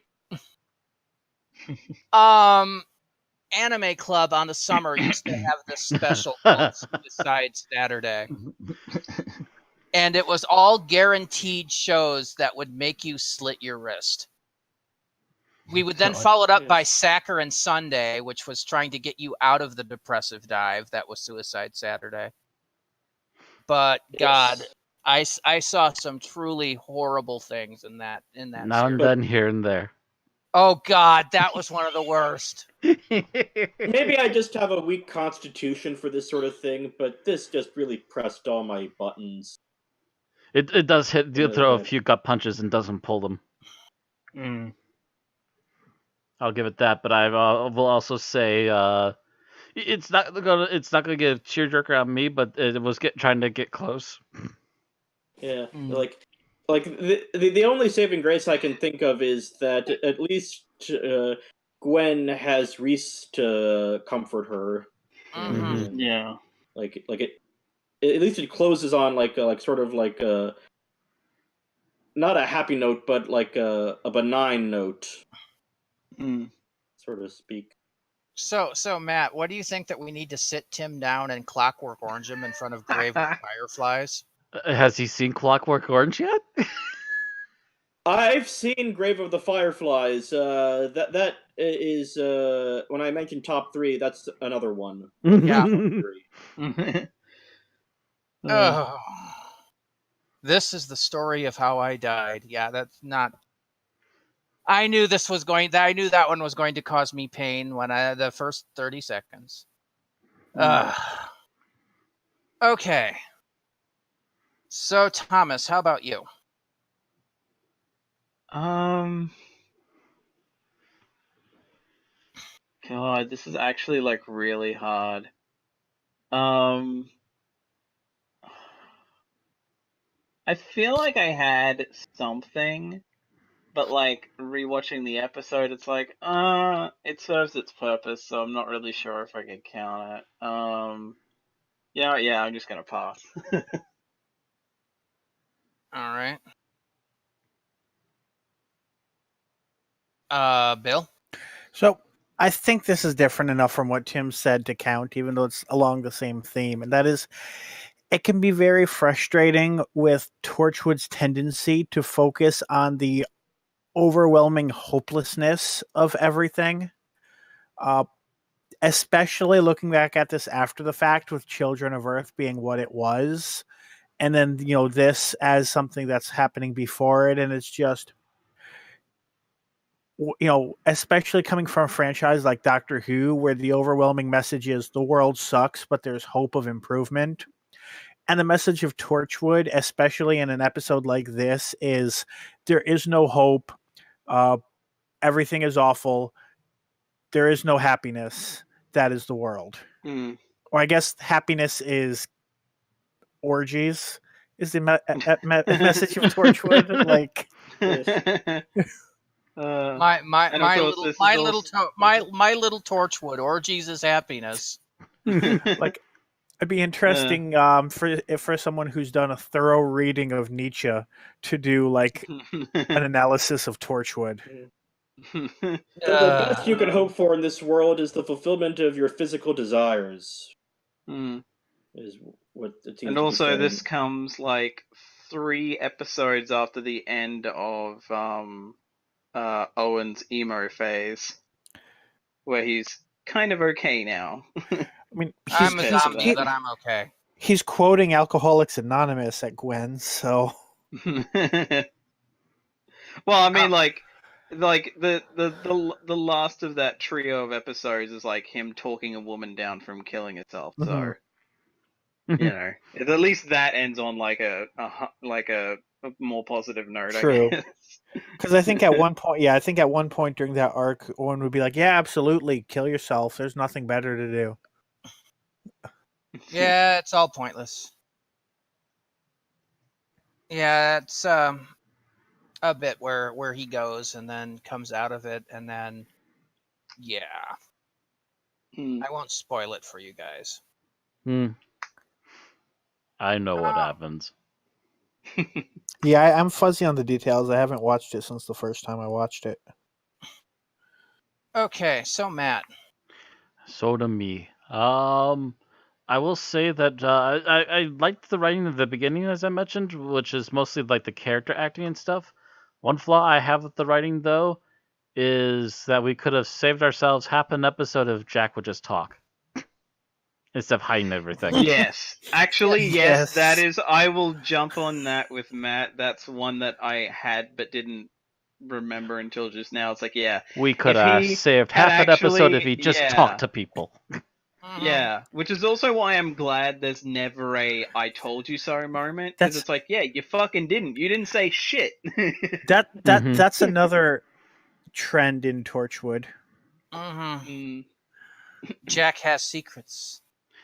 He needs to learn to stop having them, otherwise people are just gonna keep getting Yeah. into them anyways. It arches. Basically, Children of Earth takes that to extremes. Mm-hmm. Mm. He has secrets. He's actually an asshole. Dun, I'm an dun, asshole. So, what I didn't like about this episode is this is another Break the Gwen episode. Yeah. Much like Countryside before it, its entire purpose seems to be to try to basically traumatize Gwen to the point that she's not functional. Mm. And I have... Sorry. it's a reoccurring theme, and it's especially true in Chibnall episodes. Mm. He just I- basically tries to horror fire to the point that you're wondering, why doesn't she just turn in her badge, you know? Mm-hmm. Yeah. I have to wonder, was Chris Chibnall going through something in his personal life during this? Almost have to Well, that's wonder. the question of whether it was his idea or whether this was something Russell gave him to do. Hey, you don't need to be going through something to have an edgy emo phase. That's true too. Fair enough. Then again, now that I think, I'm trying to think, Broadchurch wasn't much better in that sense. Oh yeah, that's, Oh, that's this right. episode Yeah. for an entire series. Yeah. I So think, is Chibnall just constantly an emo writer? Is that I what we're think we getting at? might have just hit Chibnall's fetish. He's an emo. So He loves basically, he emotional doesn't stuff. like to. So basically, he doesn't like the behind-the-scenes Kubrick stuff. He does that to characters. Yes. Yeah, he just basically tries to break them. He likes to try to he likes to try to break. I'm gonna wonder, when are we going to see this filter into Doctor Who? I was about to say, I wonder when the Doctor is going to have a mental breakdown now. Yeah, I'm wondering what he's gonna try to do to break Jodie. Or Oh, like poor one of the Jodie. companions. I was like, yeah, usually it's not the Doctor that has the breakdown. It's someone like Martha who has to put up with the shit. It's usually the main female protagonist. Yeah. Now the And now interesting it's the part is, Doctor. Mm. now the main female protagonist is the Doctor. Dun dun dun. Yeah, it's either that or they latched onto the fact that, oh shit, this actress is actually really good it's- at this stuff. It's so let's just interesting throw now that more you at her. say that, because the paratext seems to like to treat dang, it's been a while since I've had one of her episodes. Damn it, I'm blanking on her name, but the Pakistani companion. Yes. The paratext likes Yeah, to treat her as the primary companion that all of that shit would happen to, but Except the it actual doesn't. text of the episode is not doing that. No, Yeah. that's what I'm saying. The Mm. paratext, the Facebook page, the social media, all of that is treating her as the main companion, but the text of the show is not. No, Yeah. it's been, let's face it, season 10 of Doctor Who was the Doctor, Graham, Ryan with Yaz. With Yaz. Yaz is definitely a Series third 11, wheel. man. Yeah. Yeah, Yaz was a massive extra wheel in Which that. probably is why I was just blanking on her name. Like, Yeah. Yeah. You've already forgotten Yaz. Now, if they wanted to do something to try to traumatize her, and there was plenty they could have, Yeah. Mm. the whole bit learning, that her grandmother had, somebody she loved before her grandfather could have been a break the Yaz moment, and they tried for it and they failed. mhm. That, and she also sees the, like in God, what is it? Kablam. She sees someone fucking blow up from that friggin' explosive bubble wrap thing. She actually And witnesses she's someone not. die from that, and yeah, that You She's doesn't think not do she'd any be at good least a either. little Although bit traumatized shell at all. shocked. That said, in light of these recent episodes, I'm kind of glad we didn't see a lynching in Rosa. Oh, Yeah. that would have been way too far, dude. I'm Yeah. wondering. No I'm one would wondering have if gotten they- away with that on they- television. Then again, yeah, that might be the difference between family show and Yeah, I'm wondering adult if they show. proposed Yeah. it and the BBC shot him down. Yeah. Although then again, Chibnall didn't write that; he only was part of the writing staff. That's true Yep. too. Mm. Blackman might have been like, "No, we're not including a lynching in the civil rights episode." No. It may have been historically correct, but that's just not flying, especially not on family television. Yeah. Did we even get like cross burning or anything? Nope. I don't No. think so. Yep. Don't I even think there was a cross in the I episode. don't think they referenced that kind of stuff at all. The No. most we get is Ryan getting We punched just in get the face. we just get basic bigotry, and Yeah. the one Yeah. the highly racist guy. Things that are applicable to the modern day, basically, to the mainstream modern day. Yeah, Hmm. if you think about it, as horrible as some of that is, the actual truth of it would have been far, far worse. Yeah. Oh yeah. Yeah. I recently read in some history books for class some very graphic play-by-plays of some of the things that happened, and yeah. Mm. Yeah. We say no more. Yeah. Yeah. Anyway. Anyway, so, it's just, the thing is, once you've seen this once, it just gets kind of repetitive. Okay, so we're going to break Gwen. Mhm. Again. Yeah. And Mm. she doesn't ever fucking just up and quit. Yeah. She doesn't go, okay, I've seen too much. I don't care, retcon me, whatever. That's fine. I don't want to live with these memories anyway. Right? Because, most people, that would happen at some point. Their Mhm. brain would just go, I'm done. Yeah. I mean, she did have a moment earlier in this series, I think, but that was like relating to Reese. It was like, well, if you're gonna do it to him, you got to do it to me. Fuck it, I'll quit. Mm-hmm. But not the I've had too much trauma. Yeah. And you'd think that would actually come in at some point. Probably eventually talked out of it, but would have that moment of, okay, I can't take this shit anymore. Yeah.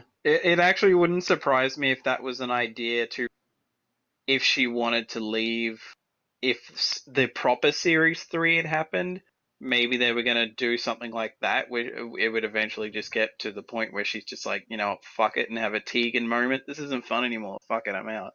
Mhm. But they never really did they? Not yet, at least.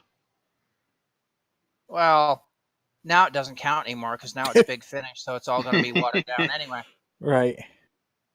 Because they don't want people to quit. They want to keep making more audios. Come back. More audio. All right, so favorite scene. Okay, my favorite scene: Gwen walking in on Jack and Yanto. That was a nice, refreshing scene in the midst of this god-awful ennui and despondency. No, no. I'm sorry. I'm sorry, Tim. It fails because we didn't get to see naked hide and seek. I think for me that was best left to my imagination because Yeah, it's one of those things where your brain can do a lot more than what they can do on film. Yeah, pretty much. He always cheats. Snicker.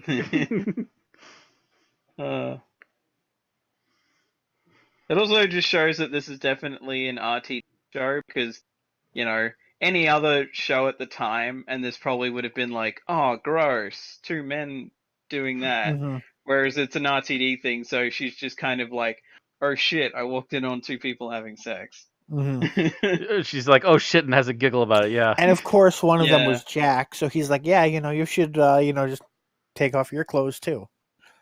Just join us. There's always room for Make it an more. Because it's Jack. Yeah. Jack has pretty much two moods in Torchwood: angry and sex. Mm-hmm. Angry. No, And there's three probably- moods. Angry, hiding something, and sex. Mhm. I mean, usually when he's hiding something, he hides it by being angry. Now he has this kind of neutral mode. Actually, wouldn't it be angry, hiding something, and would you fuck me? I'd fuck me. Well, the thing is, you gotta remember, he's apparently less lucky in Torchwood than he's in Doctor Who, because he shows up as like, "Hi, I'm Captain Jack Harkness," and every female character but the main companions are like, "Oh," The main companions definitely give him a yeah. And then the Doctor has to be there going, "Knock it off." The doctor had basically got between him and Martha, and Donna apparently is literally the only living being that Jack does not want to shag, except for maybe Davros. We're not sure about that. I don't. Yeah, I don't know, Bill. If you ask a Dalek to open its shell, I don't think he'd want to do that Let's either. please talk about something else. No! My brain went there because I've heard freaking Bill do this. You said talking every about living sex. creature, Bill. You set this up.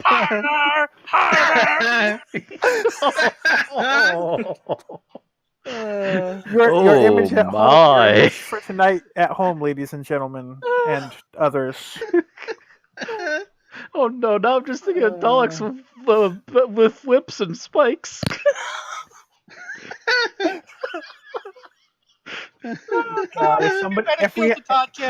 If we have fans out there that want to draw fan art, that's a thing. Drop us a link.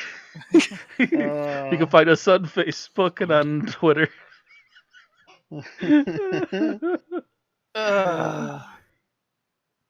Fuck you, Phil. Anyway. Thank you for putting that horrible image in our head. The thing is, Thanks for doing that, Bill. Thanks so much. All right. So where are we at? Me. We're up to me Thomas. now. Favorite. I don't know. I think we're done, ladies and gentlemen.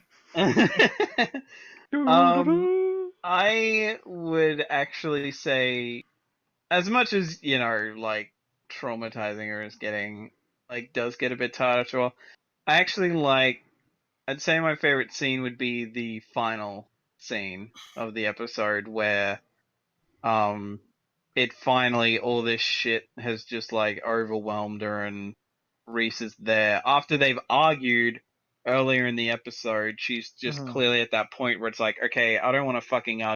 Been through some shit today. And without even mentioning that something's wrong, he immediately picks up on the fact that something must be wrong. I like that he did not double down on the whole settle it at work thing, and he was just like, okay, it's time to be supportive. Yeah. Speaking of which, I'm so happy that Reese has become more of a thing as the series went on. Yeah. By the way, he's not considered a main character until season 3. I looked it up. He's still considered recurring at this point. Which is weird because he's been in pretty much. That's what I think they he's realized been at the beginning of season 3. It's like, wow, he's been in every freaking episode. Let's just make him a main character. Yeah, no, what? Let's just give him a little more screen time, and he's a main character now. Well, let's see. We've also lost a couple characters here, so we can afford half the main cast at that point. Yeah, it's just let's just make him a main character and give him salary. Just give him his due at this point. But and I also like the fact that Reese is now in on it. Mm-hmm. Yeah. Yeah. Because remember, the big thing about season 1 is she's trying to keep that secret from Reese. Mm-hmm. Too. And season 2, But they now had the marriage and everything went tits up during the marriage, so it's just like, okay, there's no hiding it from him anymore. So now they're like, now she has him to use as the sounding board for when things get too gone. And that's one of the things that's helping stop the break the Gwen. And now, thankfully, she can go to him, and she doesn't have to go to fucking Owen. Granted, you wouldn't be able to do that now anyway, because he's dead.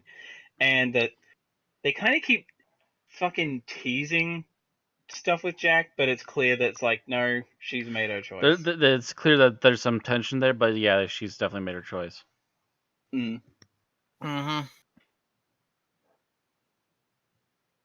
Yeah, so that's kind of, and there was this this will they won't they with Jack and Gwen, and now that's just, since that's not there, it's the Yeah, I'm glad that's over.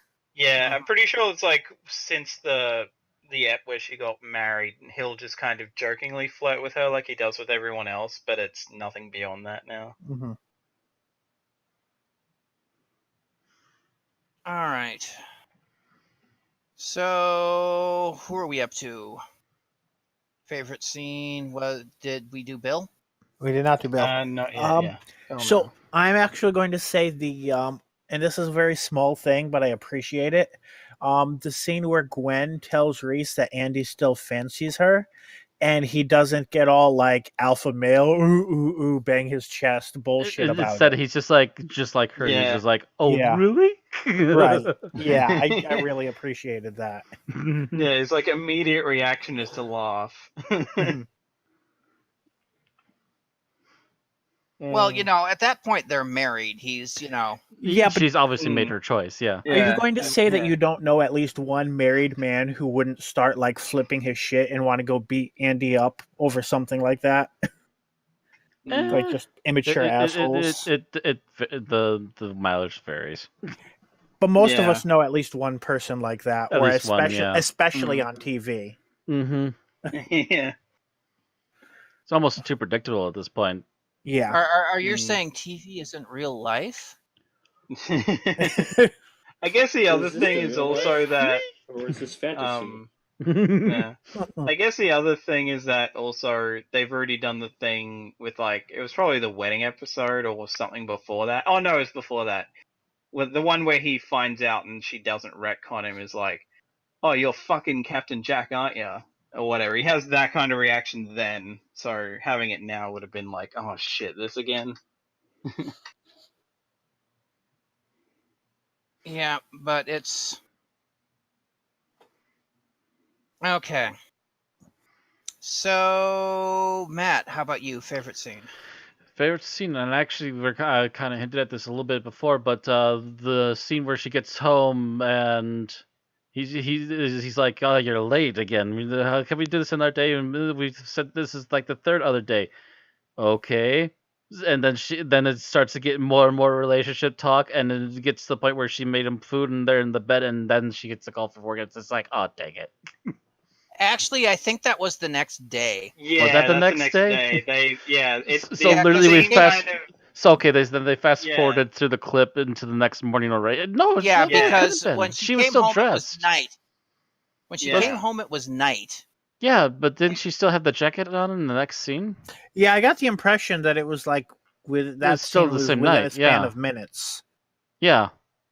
Because it seems the implication seemed to be that they'd had sex that night, and this was them. They were about to, and she was also making him a treat. She was getting ready to go to work the next day. Yeah. Okay, that would explain why Reese wasn't pissed off that she had to leave in the middle of everything. I suppose that's true too. Yeah. Yeah. Okay, I can accept that answer then. But still, it was a nice little scene, just going, yes, they're still a couple, and they're usually happy about it. Mm. Happy in Torchwood? Heaven forbid! What is sort this, of contract witchcraft is Clutch this? my pearls. Happy? Torchwood? No, people aren't happy in Torchwood. They just survive it.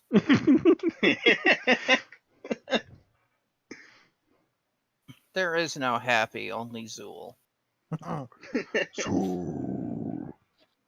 Okay. So that was Matt's favorite scene. Mine. I think mine, although it's not a fun scene, is the follow-up to the scream, where you basically listen and you hear what happens and you see the look on everybody's face, and it's just well done scene. Mm-hmm. You see the boat traveling off, and you can still hear the scream lingering. Mm. And just the blasted look on everybody's face, followed by the, don't tell anyone else. Yeah. It And then worked the for taking me. down everything, the Jack hiding in the shadows, just feeling as bad about it as everyone else. And Mm-hmm. Yeah, it's not that Jack was necessarily trying to keep this a secret. It's the fact that he was trying to be kind. mm-hmm. Unlike Yeah. Children of Earth, where he's keeping the secret because it's a horrible, horrible secret. Yeah. Mm. Yeah, like that's also like it's like I almost wanted to say that like my favorite scene was the lack of a well I fucking told you so or the opposite of that where Gwen didn't have a oh you were right kind of moment. True. Yeah, there was too much emotional gravity to do that. Also, Yeah. my second scene would have been if the scene where Jack actually fucking explains things to her and he stops like yelling for no reason and actually just is like, yeah, this is the situation. Mm. Again, we could cut out half the episode. Yep. Okay. So least Right. favorite scenes. And Tim, you're first. Okay, so there are a number of really super depressing things I could mention, but just because I'm gonna mention that I really didn't like the scene where Gwen was like, "Oh, Andy, could you get us 2 teas?" Okay, and Andy falls for this. Yeah. Like Andy Well, is a bit of he a fancies schmuck. her. There's a halo effect. Yeah, he's a bit of a schmuck. yeah. There's a reason he doesn't get qualified for Torchwood, because he's a schmuck. Except I think he's in there now in the big finish because they needed actors. Because they needed actors, and he fits the bill for now. He is an actor. Yeah. Well, It's I weird meant because I just in think when show-wise, watching but- that through the first time, it almost seemed like he was thinking, oh, she's probably going to do a runner. Mm-hmm. But like she actually convinces him, no, you go get them, I'll wait here. And then she does a runner. Yeah. I would love to if he was like, I knew it! I bloody knew it! Yeah. Yeah. But, yep. All right. Thomas, your favorite scene. Least favorite scene. Or least favorite Yeah, scene, least yes. favorite, yeah. Least favorite, yes. Your unfavorite. Your non-favorite. God, for a lack of anything else, I'm just gonna go with the scene in the park or whatever where Reese starts just going off at her. Because like while later stuff in the episode redeems this, because it's just a matter of Reese isn't a bad guy. He's just like he's just as overwhelmed with all this shit as she is. But yeah, no, something about it just didn't sit right with me because it's like, oh, for God's sake, with all the shit Gwen's going through in this episode already, she has to be yelled at by her husband. Great.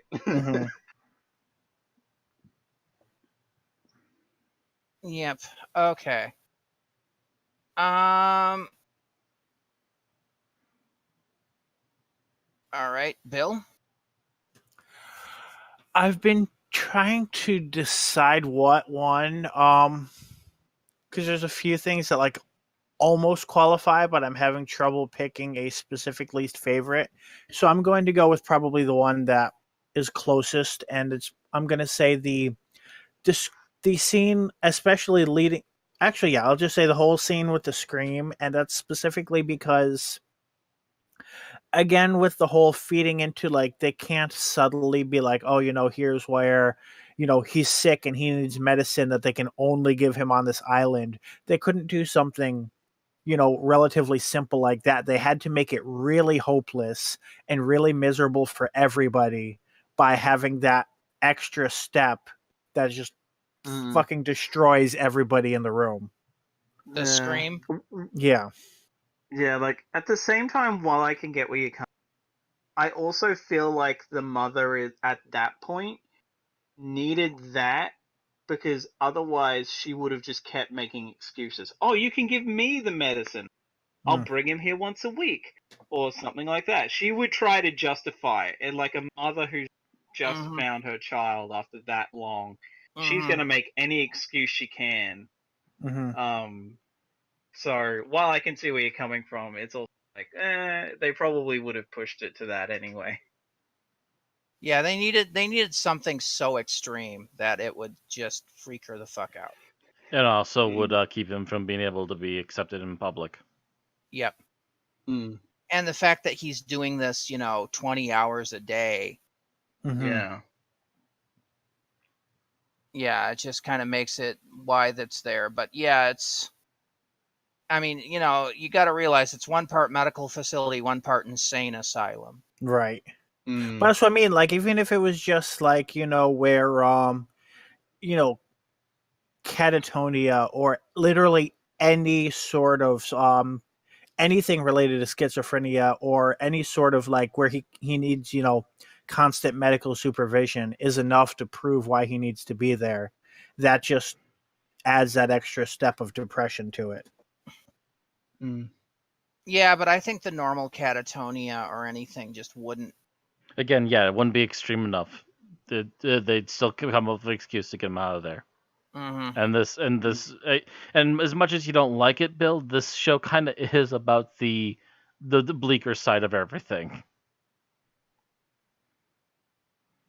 It does try to hit every once in a while for the no hopes here.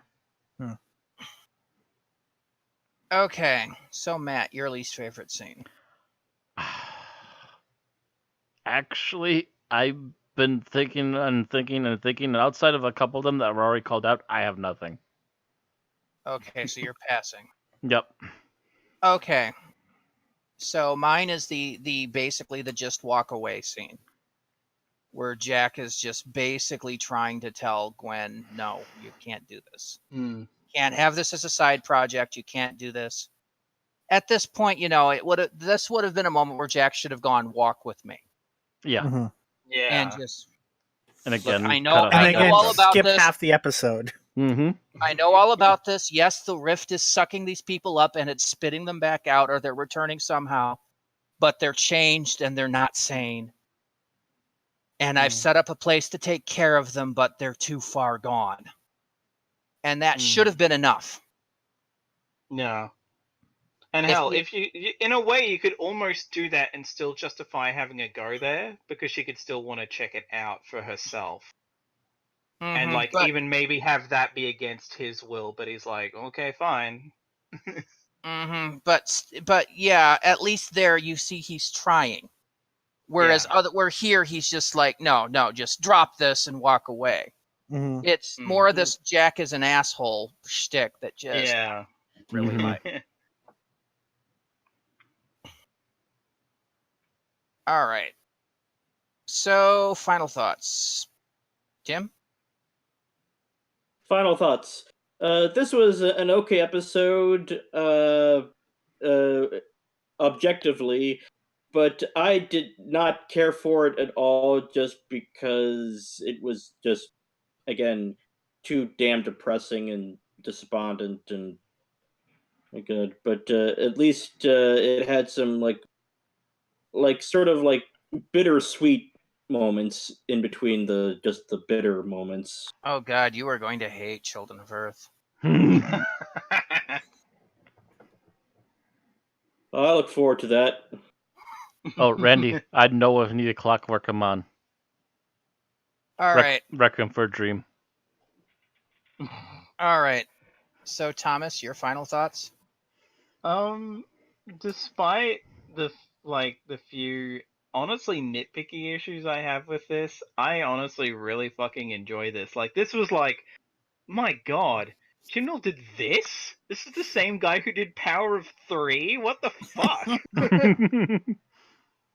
Like, goddamn. I mean, the last couple really, like Countryside and like the episode we did last week, was just like, Jesus, where the hell's this, Chibnall? It might even just be the Restriction Family show.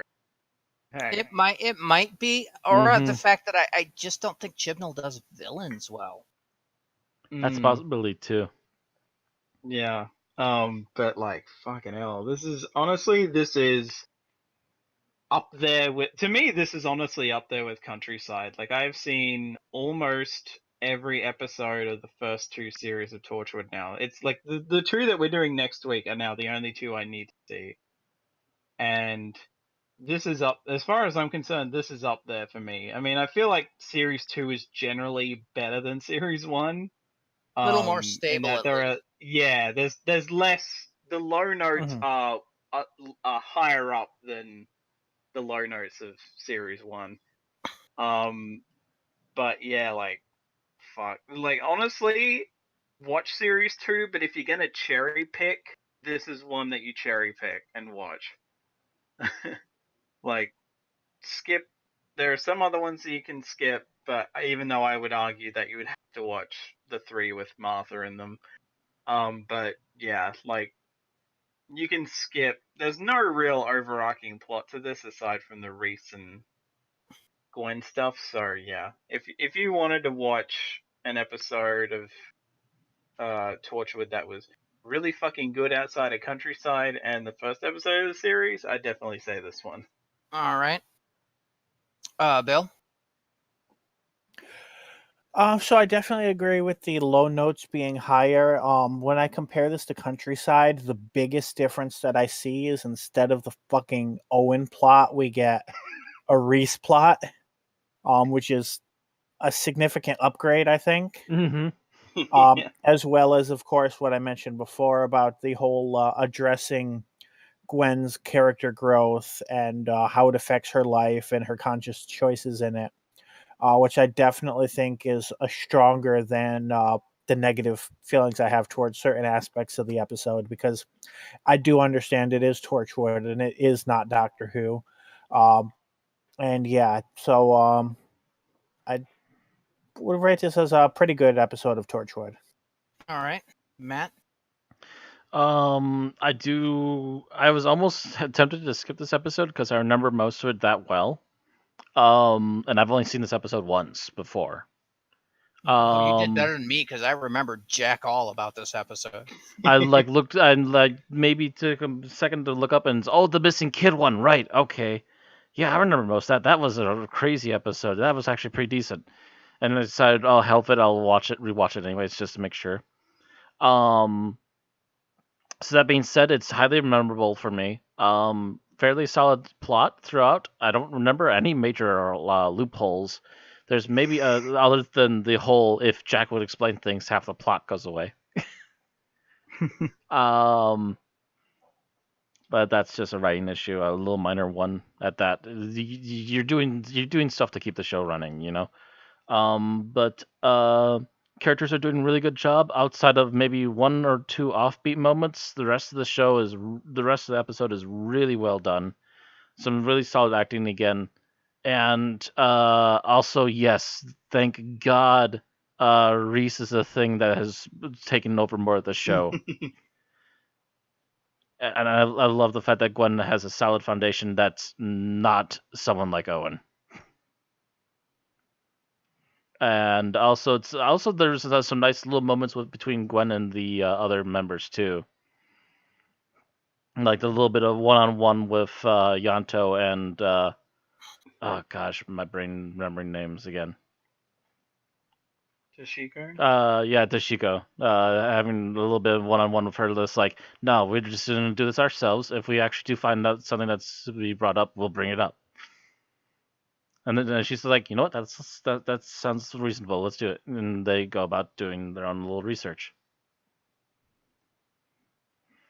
And they still managed to find some way to bring at least a little bit of humor into it, even though most of this is a pretty dire, serious episode.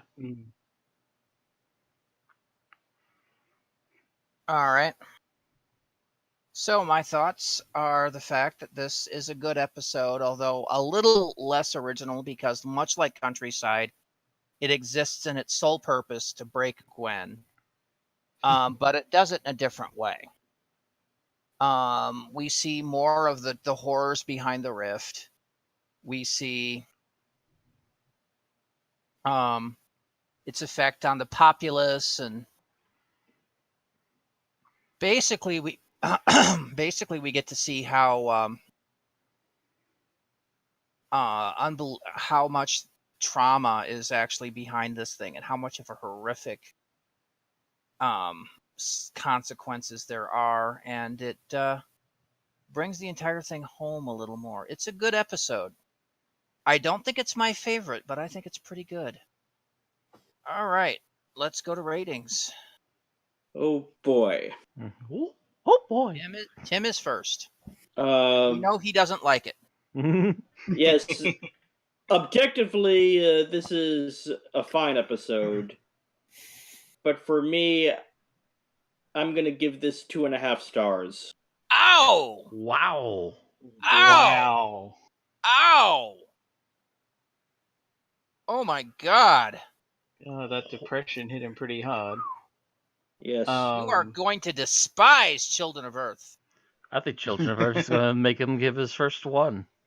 All right. So, Jesus. Thomas, The polar opposite of counterbalance that. that. Yeah, I'm giving this a 5. Oh, wow. Yeah. All right, Bill. So I was debating whether to give this a 4.5 or a 5. And considering what our average is going to look like, I feel no guilt giving it a 5.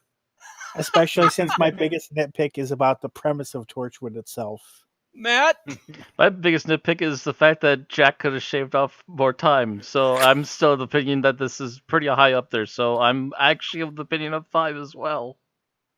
Sorry, Tim. Well, I am going You're to give it. all unfeeling monsters. I'm not going to give it a 5, but I am going to give it a 4.5. It lost some points because of originality. But yeah, I give it a 4.5. Join us in the darkness, Tim. So oh, how jaded are you? Oh. with Tim's grumpiness, and I never thought I would say this on this podcast. It averages out to a 4.4. It's the opposite of Time Lash. It is the anti-time lash. I was about to It say must the be anti-time destroyed. My God. Oh, Tim. You sweet, sweet summer child. Oh.